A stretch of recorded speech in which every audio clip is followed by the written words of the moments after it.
cats will be cats. They're very impolite creatures. They do not read the textbooks, and they don't care what the textbooks say. It can unfortunately recur. I myself had a diabetic cat for about a year, I believe.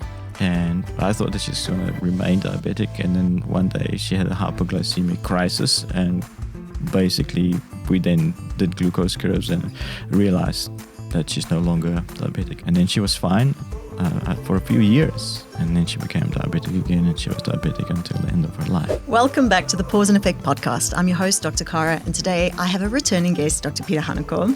We have had some incredible conversations, one on seizures, which has been very, very appreciated by lots of our clients and many of our listeners, so thank you very much.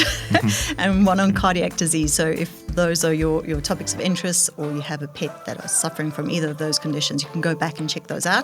But today we are going to discuss diabetes.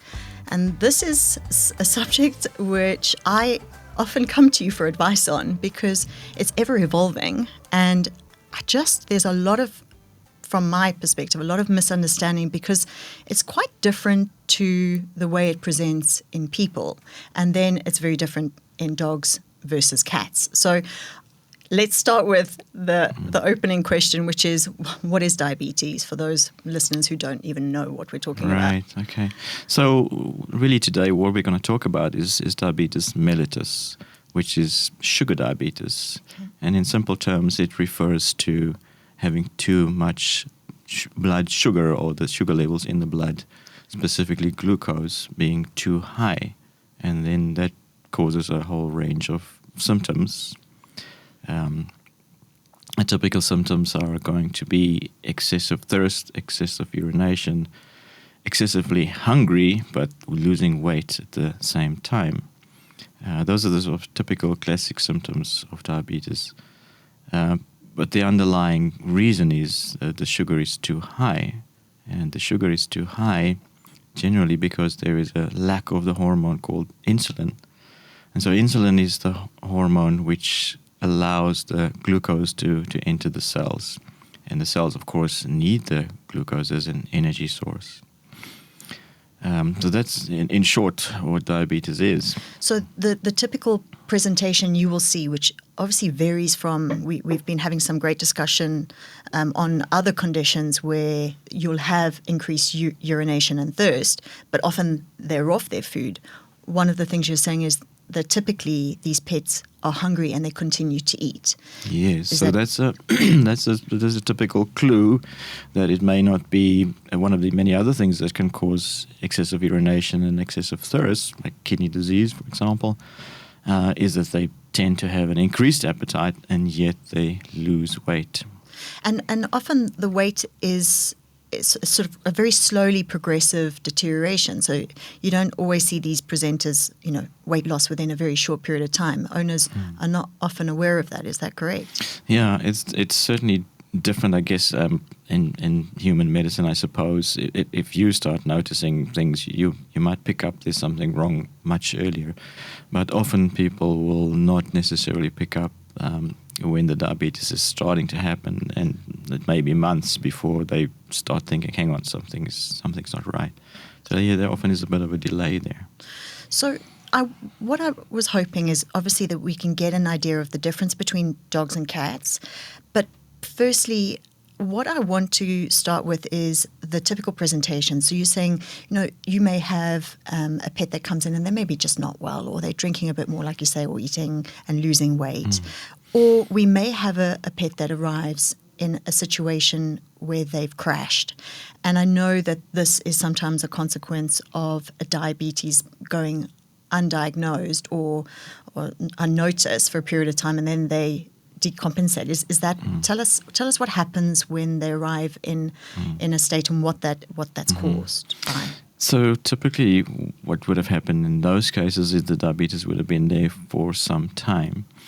And then because the body cells are not getting energy, the body tries to get the energy somewhere else, and it starts breaking down, particularly fat.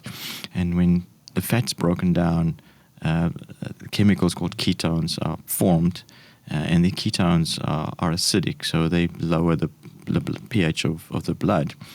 Now, if that situation carries on for any period of time, it can be really dangerous and can make an animal really, really sick. And they'll start vomiting and dehydrated. It can lead to organ failure, coma, and death.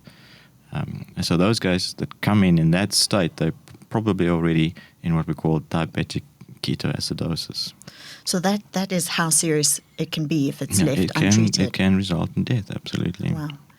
And then we'll obviously maybe go into that and the management of that a little bit later. But let's go back a bit and then just discuss the difference, because from my experience, the dogs and cats present a little bit differently, and then the management thereof is also different. It can be different, yeah. What's the difference between dogs and cats in terms of diabetes? Those classic symptoms remain the same. It can be maybe more difficult for people to pick it up in cats. And then there's some sort of individual differences. For example, dogs often get cataracts, and the cataract formation is because of that high glucose that enters the lens. It then gets changed to another sugar called sorbitol, and the sorbitol attracts water, and the water enters the lens, and that causes the lens opacity. So dogs with diabetes very often rapidly develop cataracts and can obviously become blind because of it. That doesn't happen in cats. I don't know why, but it doesn't. And then cats, we may have something called a diabetic neuropathy, which doesn't seem to really happen in dogs, where we actually have nerve damage because of the high glucose. And then they will show weakness, particularly in the hindquarters, and they will often have what we call a plantigrade stance, which refers to them standing or walking with their hocks close or on the ground. So those are sort of differences between cats and dogs, is what they may present for. So a cat may actually present, the owner may see, the cat's really walking strangely, and that may be the reason why they bring the cat. And ultimately the diagnosis is diabetes once we start doing tests. Or the owner may notice the cataracts in the dog's eyes and bring it for that reason. And ultimately we diagnose diabetes as the underlying cause. That's really interesting. And in terms of the consequences of having, other than obviously cataracts and some of the signs you see in cats, one of the diagnostics can be a increased level of glucose in the urine.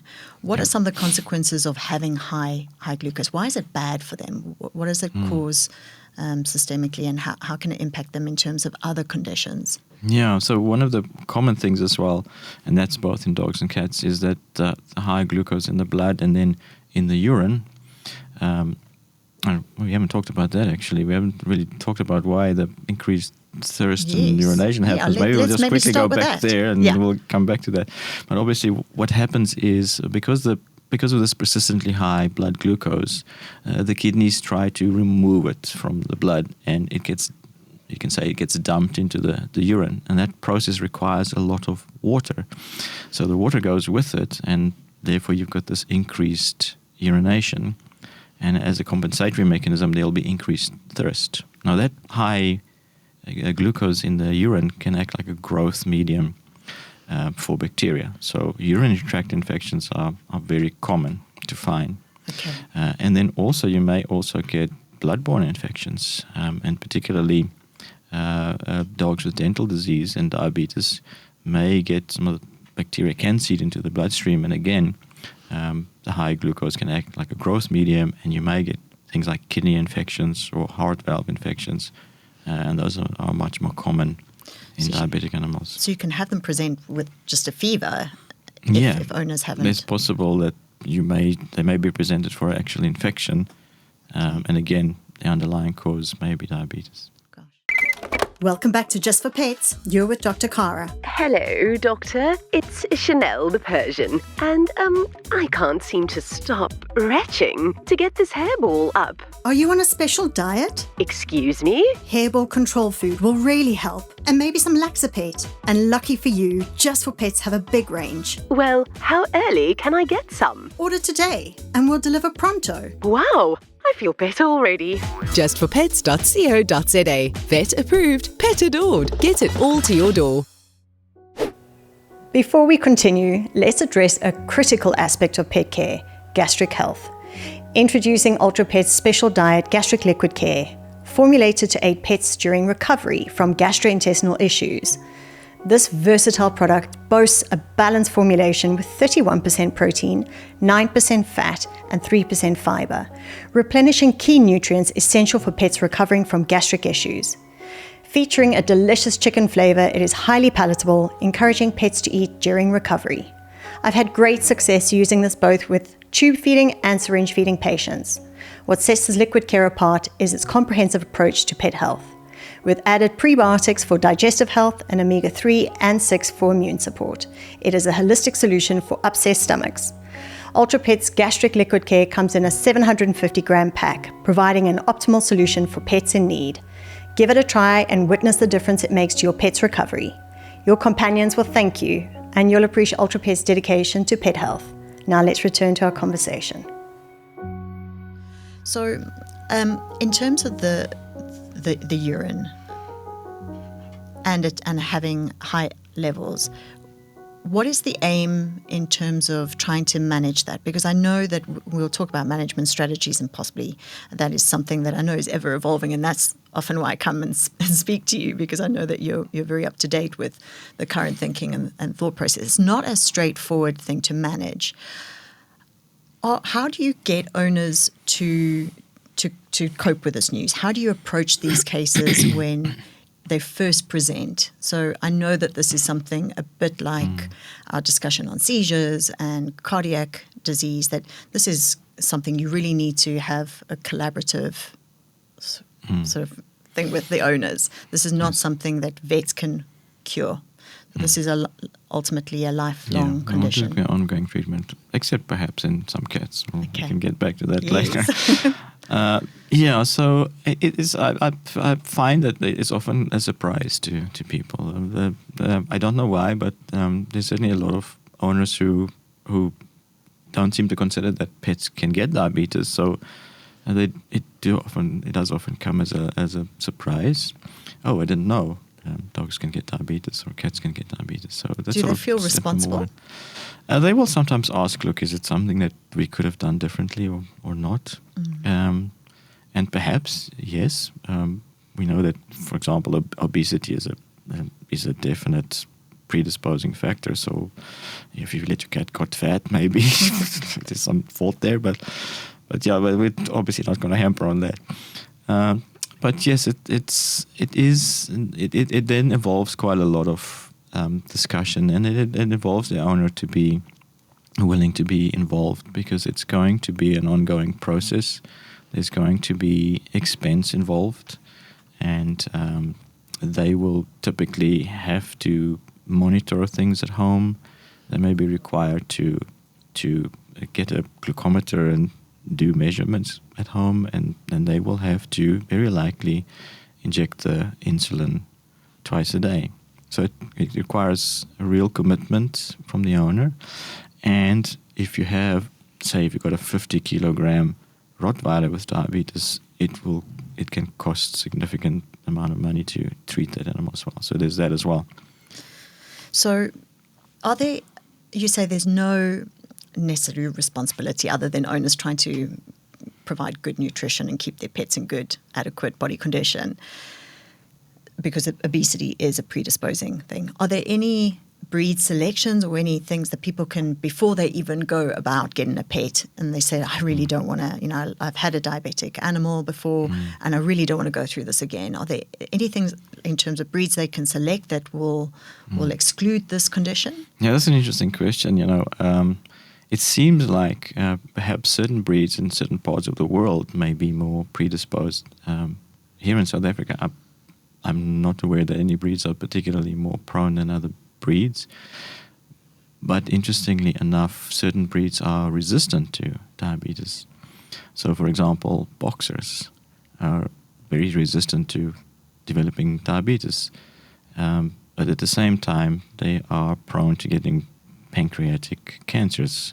And pancreas is obviously the organ that makes the insulin in the first place. And at the moment, it's not quite clear what. So there are studies underway that are looking at the genetic underlying reasons for developing diabetes and also being resistant to diabetes. Okay. So that's ongoing, and it's quite interesting to look at that. But to answer the question in short, I don't think it's going to make too much of a difference which breed you select or not select. And in cats, certainly, there doesn't appear to be necessarily unfortunately, like some Abyssinian or hypernephrotic predisposed. Just older cats, unfortunately, are prone to developing diabetes. So you're not seeing diabetes in puppies, kittens, and in young pets. This is something that tends to affect them later on in life? Yeah, tends to be. Okay. And so let's go into sort of management strategies before we go and unpack things, and even further potentially into sort of what is happening at the level of the pancreas too. But how are you managing these cases? Let's say take the example of cats. Right. Excuse me. So certainly when we first make the diagnosis, or in cats perhaps even the diagnosis is not always that straightforward, because you have to demonstrate a persistently high blood glucose. And cats have got this strange thing called stress hyperglycemia, which really means that when they get stressed or anxious, their blood glucose may spike. So just coming to the clinic may spike the glucose up, and you may, as part of your exam, do a blood glucose test, and you find that it's high, and you can't necessarily at that point, unless it's extremely high, you cannot necessarily say if this cat is now diabetic or not.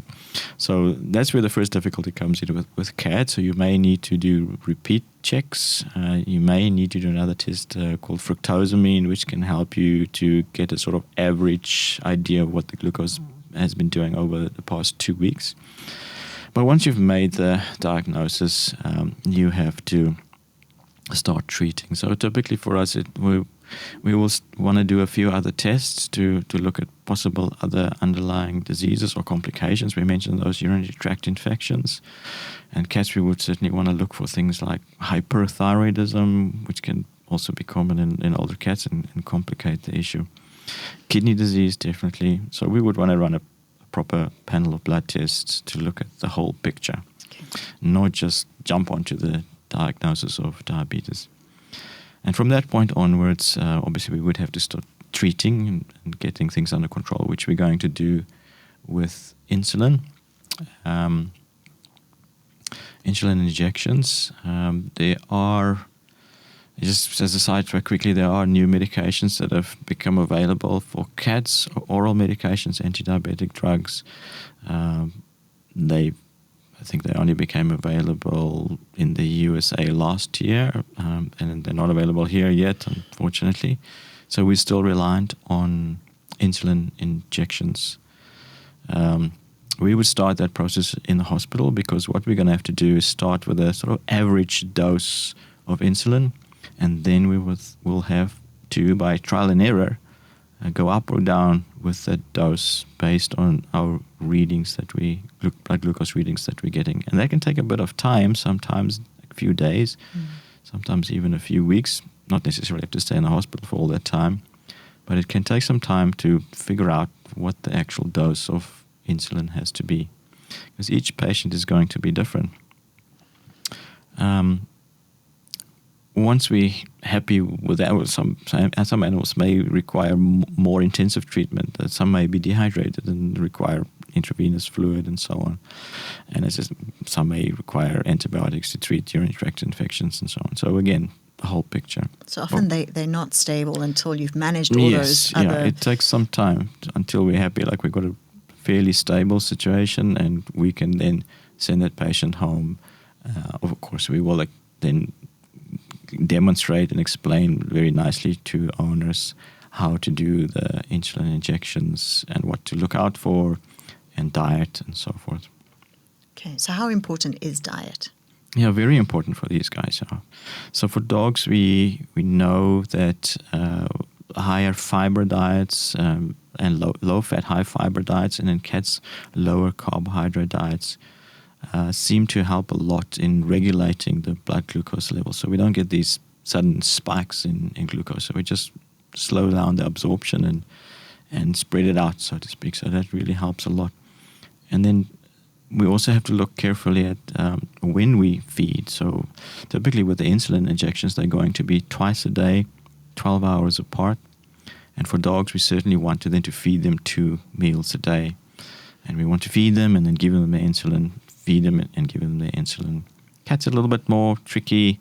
It seems to be okay to allow cats free access to food. So the type of diet, yes, very important, and there are thankfully commercial prescription diets which make it real easy to do that. So yeah, the type of diet and the timing of feeding in dogs really is important. Excellent.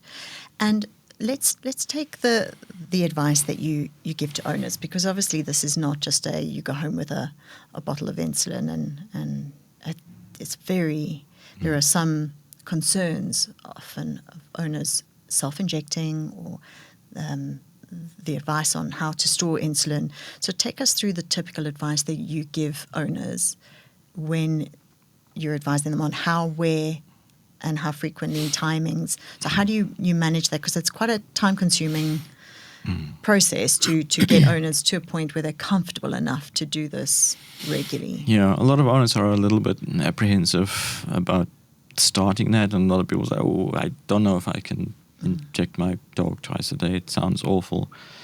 But luckily, I've never yet met anyone who didn't very quickly manage to learn how to do it and realize it really isn't such a big deal. And usually they come after a week or so and say, "Look, it's fine. I know it's actually easy. I've learned how to do it, and it wasn't a problem." So I don't think anybody needs to be scared or worried about learning how to do it. It really isn't a big deal. They're quite small little needles, yeah, aren't so they? basically there's kind of 2 ways to do it. It can be a vial of insulin with a little syringe. And typically the needles are very small, so it's not a painful injection by any means. Or you also get insulin pens where you can literally just dial in the dose, and those are quite easy to use. You just inject it under the skin subcutaneously, sort of around the back of the neck area. Normally, I usually tell people just vary the area. They don't use the exact same spot every time. Do a little bit on the left, a little bit on the right, a little bit forward, a little bit back, so the skin doesn't get irritated or inflamed where you're injecting. The needles are very thin. With a pen, sometimes because these pens are typically the human insulin pens, and the needles, because our skin is much thinner than dog and cat skin, you just got to make sure you get the longer needles. They are available. You just get a longer needle to fit on the pen. But it isn't. It's not hard, and people get to do it very easily. And in terms of the timing of the injections? Yeah. So most dogs and cats are going to require twice a day, and we're trying to get it as close as possible to 12 hours apart. And then we talked a little bit about the diet and feeding. So certainly in dogs, the general rule that I tell people is feed first, let them eat, then give the insulin straight away. And in cats, preferably, I would like them to eat a bit, but again, it seems to be okay to allow them free access to food. The cats are generally nibblers through the day anyway. That's the way they eat. And it seems to be okay to do that. The reason why we say eat first and then give the insulin is because if they don't eat for some reason and you've given the insulin, you run the risk of the blood glucose dropping too low. So that's called hypoglycemia, and that can be really, really dangerous. So if that does happen, you might see things like weakness and wobbliness. It might progress to seizures, coma, and they can even die from that. So that's one reason why I usually advise people to go and get a little glucometer. They're cheap and easy to use, and we generally show them how to take a little drop of blood from the ear margin, and it sucks it up in a little strip and gives you a reading within a few seconds. So if an owner ever notices a kind of a weakness, wobbliness thing, they can very quickly just take a blood glucose reading and they can be sure, oh, dang it, that blood glucose has gone too low. Yeah.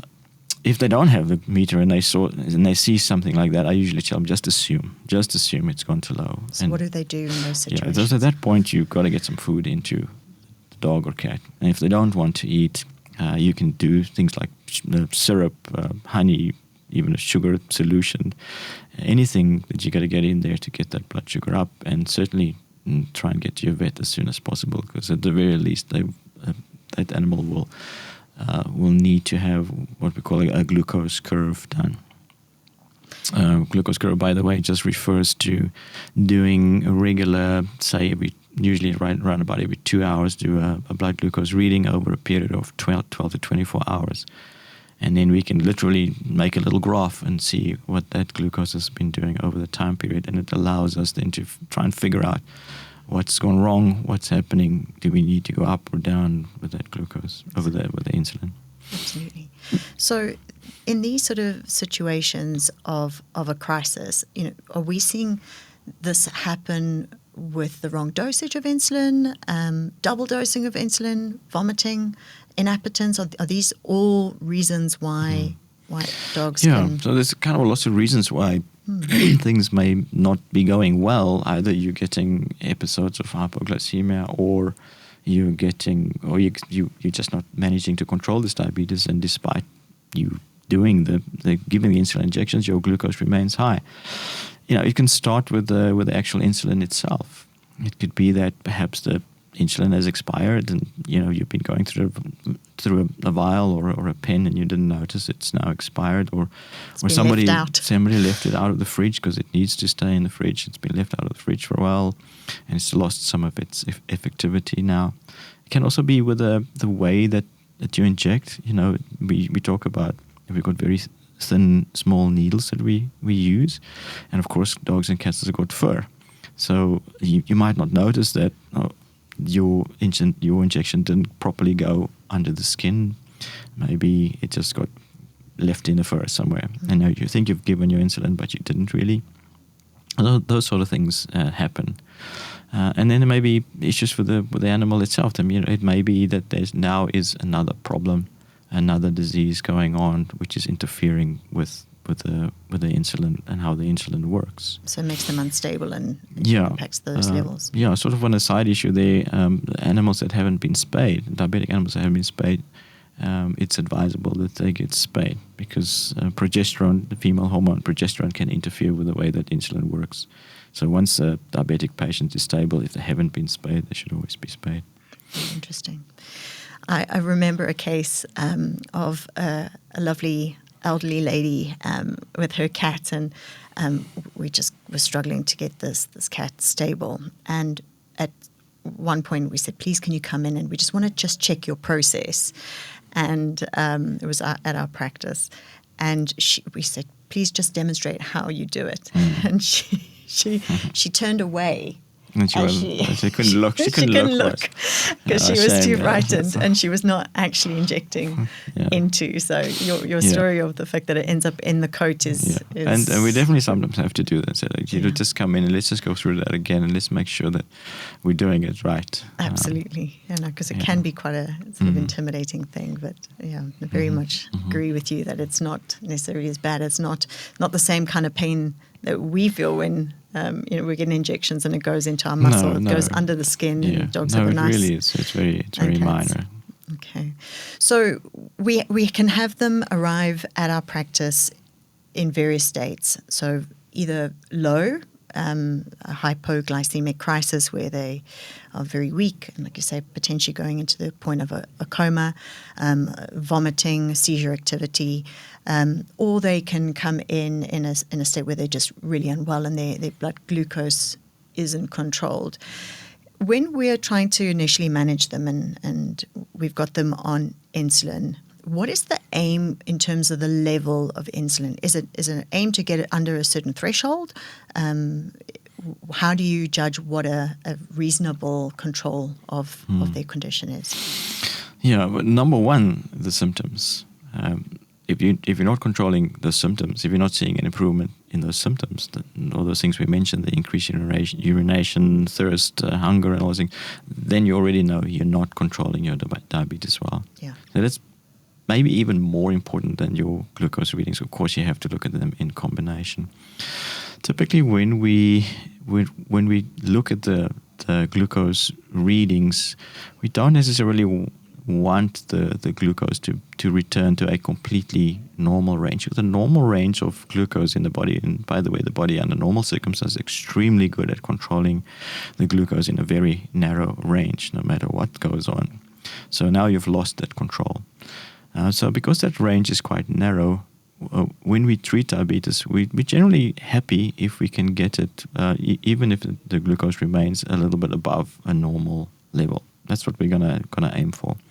Because if we get down into the bottom of a normal range, it just increases the risk of causing a hypoglycemia. So we're quite happy if we can get it down, even if it remains slightly abnormal. We just want to get it down from those extremely high levels that it's been on. So once they're on insulin, is there a risk of them having that ketoacidotic crisis? Or do you tend to see those before we even start treatment? Those happen in uncontrolled diabetes. Now, it can be, it could happen that an animal that's already on insulin can develop it if it hasn't been well controlled. So we can't just assume that, we've got you on insulin now, so you're going to be okay. And this is where ongoing monitoring is important. So you can't just say, done, dusted, you've been 3 days in a hospital, go home, there you go, we'll see you when we see you. Ongoing monitoring is important. So even for those guys that we think are very well controlled and we're happy that they're doing well, we would still want to do a glucose curve, say every 3 to 4 months. Okay. Because you don't want to miss those where the owner may not be that observant in all cases, and that's understandable. That we may no longer be controlling this diabetes well, and now for some time the glucose has been too high. And in those guys, yes, they can still develop diabetic ketoacidosis. And then interestingly enough, with these new oral medications in cats, they can actually increase the risk of diabetic ketoacidosis. Oh, really? Yes, because they work by increasing the amount of glucose that the kidneys are removing from the blood, but they do not increase the amount of insulin that the pancreas are making. So if we go one step backwards, cats, the type of diabetes that cats have doesn't necessarily mean they are not making any insulin in their pancreas. They are usually still making some insulin, but they just have an inappropriate response to the insulin. So the idea in cats with these oral medications is you reduce the blood glucose by increasing the amount going out through the kidneys. You alleviate the symptoms, and at the same time you are hopefully allowing the pancreas to recover and start making more insulin, and then hopefully, by the way, you can get the cat to go into remission and they become undiabetic, and we can talk a bit more about that just now. Yeah. But what we were saying is that it can then increase the risk of ketoacidosis, because if those pancreas are not responding and starting to make more insulin, those cells are still not getting the glucose. So you're dropping the blood glucose, but the cells are not getting the glucose. Okay. And then you're going to get the ketoacidosis happening. How interesting. And management of ketoacidosis, before we lose the opportunity to talk about it, because I know we're running out of time, but I definitely want us to talk, because that is, I know, quite a complicated thing to manage in hospital. It's quite a serious condition, as you alluded to before, but how are you coping, or how do owners cope with that? Is that often a point where they say they just can't financially afford this, because it's quite an intensive... Yeah, well, look, it's going to be intensive treatment in a hospital. They're going to need intravenous fluids. They're going to need insulin. Definitely, we may need to adjust quite a few things, and it'll be usually several days in the hospital, and it gets expensive. It can get expensive, of course. So there are obviously people who say at that point, "No, let's draw the line." An individual thing, really, but it is intensive. It's intensive treatment, and it could serious. Yeah, it is serious, and it could result in death. Wow. So why is it and how is it that some cats can go into become remission? Yeah. So cats tend to have what's called type 2 diabetes, which dogs type 1, which is a pure lack of insulin, and cats have this type 2 diabetes, which is an insulin resistance situation where the tissues are just not responding appropriately. So their pancreas is still making insulin or some insulin.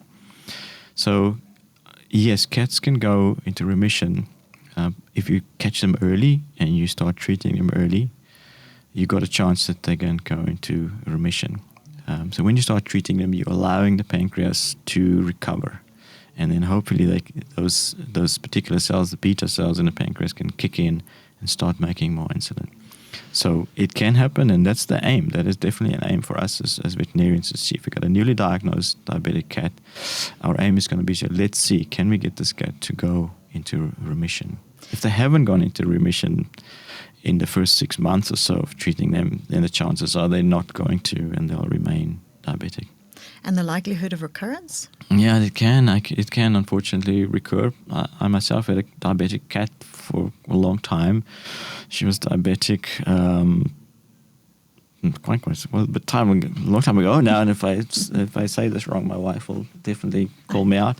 But she was diabetic for about a year, I believe.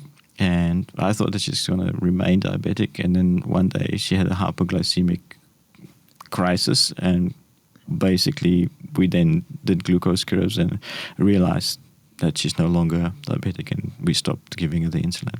And then she was fine for a few years, and then she became diabetic again, and she was diabetic until the end of her life.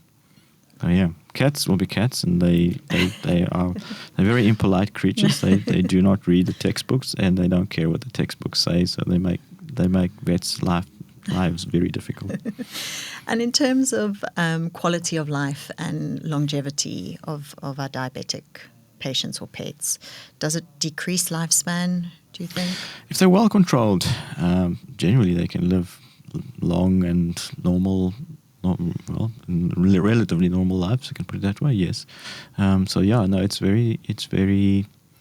actually very rewarding to treat them and to see a sick animal going from being sick to being really normal.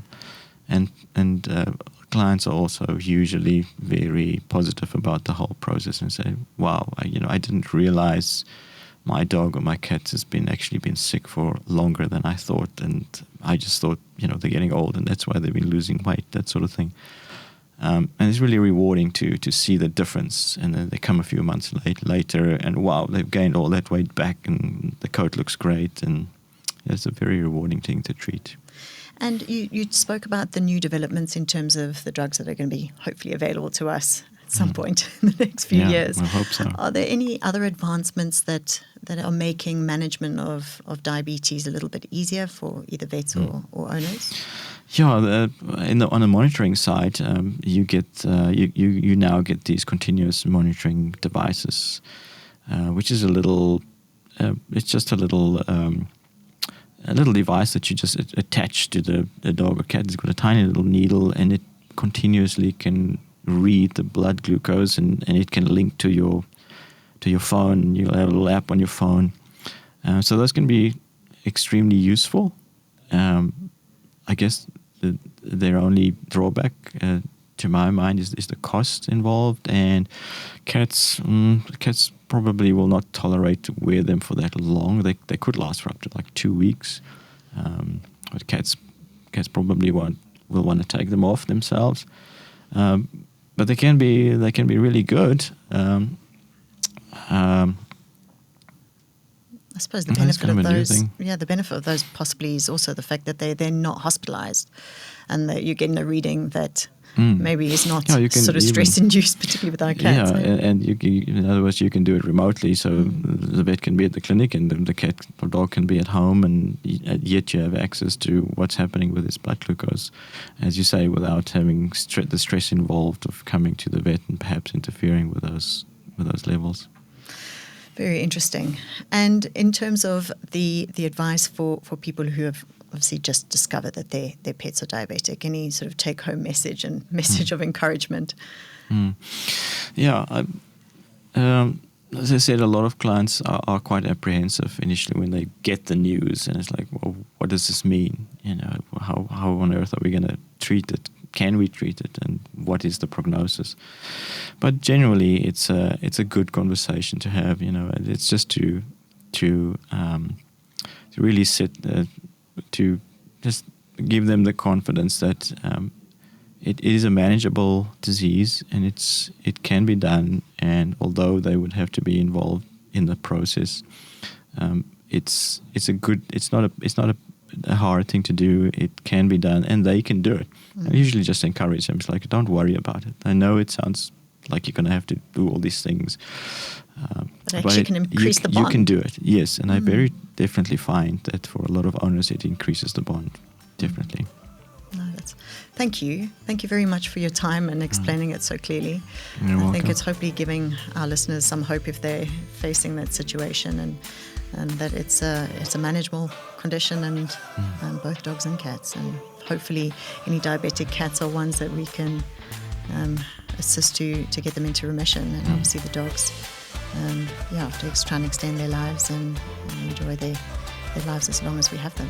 Yeah, definitely. Thank you. Okay. Thank you for inviting me.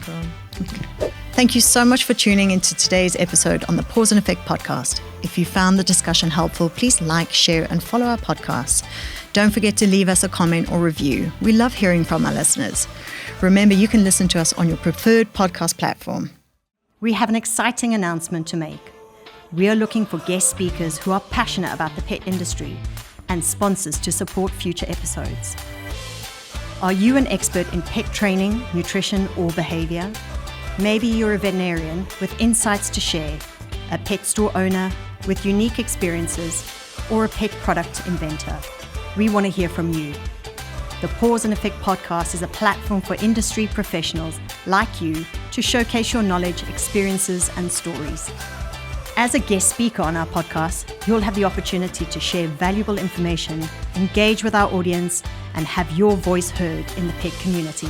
Whether you want to discuss training techniques, emerging pet care trends, or the importance of mental stimulation for pets, we want to feature you and your expertise.